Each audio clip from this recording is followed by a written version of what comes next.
Everybody always wants to know, how do you read your opponents? Well, reading your opponents isn't easy. It's both an art and a science. There's really two approaches, or two things you can combine to help you read opponents. The first thing being physical tells, looking for mannerisms and trying to pick up on maybe facial tics and things. But realistically, looking to see how somebody twists their cookie, that's not going to get it done. What's more reliable is to focus on your opponent's betting patterns, how they bet their hands, and past betting history. So while physical tells aren't the be-all, end-all of reading your opponents, there's still a few things that you should look for that'll really help you out in a key pot.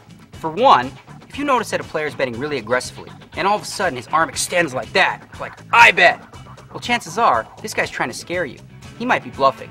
Conversely, if you notice that a person's betting, I bet, you're real careful, well, he's inviting you in. He's like, come on in, I gotcha. Which leads me to the next example, and that's the sigh. If you notice a guy go like this when he sees an ace on the flop and says, chances are that's some bad acting right there. He loves that board and he's just trying to fake a tell. Which brings me to the last thing. Once you've coined and once you know that your opponent is using fake tells, look for stuff like that. If you see that he looks at the board and goes, you know what that means? That means he loves what he sees there. Once an actor, always an actor. Once a bad actor, always a sucker. You'll often hear people on TV say things like, I can see through his soul. Like, give me a break. No, you can't. The truth is, the great players are great. Why? Because they focus on betting patterns. They focus on the action, the pre-flop action, flop action.